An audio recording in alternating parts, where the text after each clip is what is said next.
അങ്കണവാടി വർക്കർമാർക്കും ഹെൽക്കർമാർക്കും എത്ര പെൻഷൻ വാങ്ങാം? ഇതിനെ സംബന്ധിച്ച് വലിയൊരു വിഷയമുണ്ട്. ഞാനൊരു ഉത്തരവ് പറയാം. 2014 ആ ഉത്തരവ് ഇറങ്ങിയെന്നാണ് ഞാൻ മനസ്സിലാക്കുന്നത്. 2014 ഒരു ഉത്തരവനുസരിച്ച് അംഗൻവാടിയിലെ ആളുകൾക്ക് എത്ര പെൻഷൻ വാങ്ങാം എന്നുള്ളതിനെ സംബന്ധിച്ച് ഒരു ഓർഡറുണ്ട്. ആ ഓർഡർ സർക്കാർ ഇറക്കിയ ഓർഡർ തന്നെയാണ്. സാമൂഹ്യക്ഷേമ വകുപ്പിൽ നിന്ന് പുറത്തേക്ക് പോയിട്ടുള്ളൊരു ഓർഡറാണ്. ആ ഓർഡറിൽ പറയുന്നതനുസരിച്ച് അംഗൻവാടി വർക്കർമാർക്കും ഹെൽപ്പർമാർക്കും അംഗൻവാടിയുടെ പെൻഷൻ കിട്ടുകയാണെങ്കിലും മറ്റ് സാമൂഹ്യക്ഷേമ പെൻഷനുകളാകാം. ഈ ക്ലോസ് വെച്ചുകൊണ്ട് ഒരുപാട് പഞ്ചായത്തുകളിൽ കൊടുക്കുന്നു, കുറേ പഞ്ചായത്തുകളിൽ കൊടുക്കുന്നില്ല. എന്താണ് ഇതിൻ്റെ കളിയെന്ന് നമുക്കറിയില്ല.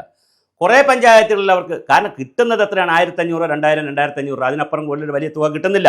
ഈ 50,000 രൂപ കിട്ടുന്നതാണെങ്കിൽ ഈ പ്രശ്നമില്ല. അപ്പോൾ 2500 രൂപയ്ക്ക് താഴെ കിട്ടുന്ന പെൻഷനിൽ അംഗൻവാടി വർക്കർ ഹെൽപ്പർ പെൻഷൻ വാങ്ങിയാൽ അവർക്ക് വേറൊരു പെൻഷനും പറ്റില്ല എന്നുള്ളൊരു തർക്കമുണ്ടായിരുന്നു.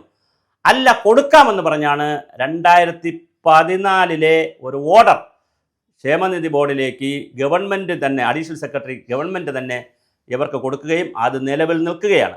ആ ഓർഡർ മാറി പുതിയ ഓർഡർ വന്നുവെന്ന് എനിക്കറിയില്ല.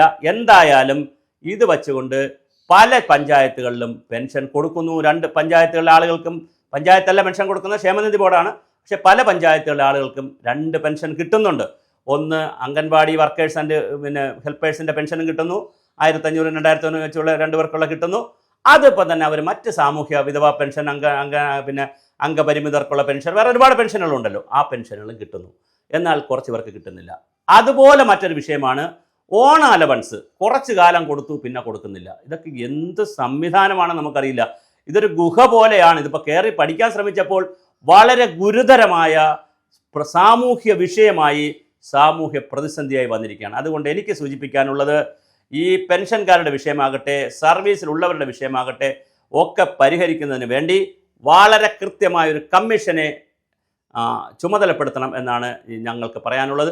ആ കമ്മീഷൻ തെളിവെടുപ്പ് നടത്തട്ടെ. നമ്മൾ ഓരോ മേഖലയിൽ നടക്കുന്ന പ്രശ്നങ്ങളെക്കുറിച്ച് പഠിക്കാൻ കമ്മിറ്റി വയ്ക്കുമല്ലോ, അതുപോലെ 2 or 3 ആളുകളെ സംബന്ധിക്കുന്ന ഒരു വനിത, വളരെ സീനിയറായിട്ടുള്ള വനിതകളെ ഉൾപ്പെടുന്ന ജഡ്ജിയോ റിട്ടയർഡ് ജഡ്ജിയോ അല്ലെങ്കിൽ അങ്ങനെയുള്ള വളരെ ഇമ്പാർഷ്യലായി പ്രവർത്തിക്കുന്ന ഹേമ കമ്മിറ്റിയിൽ വെച്ച ജസ്റ്റിസ് ഹേമയെ പോലെ വളരെ ഇമ്പാർഷ്യലായി പ്രവർത്തിക്കുക, വിഭാഗീയതയില്ലാതെ സർക്കാരിൻ്റെ ആര് ഭരിക്കുന്നു നോക്കാതെ കൃത്യമായ റിപ്പോർട്ട് തരുന്ന ഒരു ചെറിയ കമ്മീഷനെ വച്ച് ഒരു ഗ്രീവിയൻസ് കാര്യങ്ങൾ, അല്ലെങ്കിൽ നമ്മുടെ ICDSൻ്റെ വനിതാ ശിശുക്ഷേമ ഡയറക്ടറേറ്റിൽ നിന്ന് അതിൻ്റെ ഡയറക്ടറോ ബന്ധപ്പെട്ട ആളുകളോ ജില്ലാതലത്തിൽ അദാലത്തുകൾ വെച്ച് ഇവരുടെ പ്രശ്നങ്ങൾ കേൾക്കണം.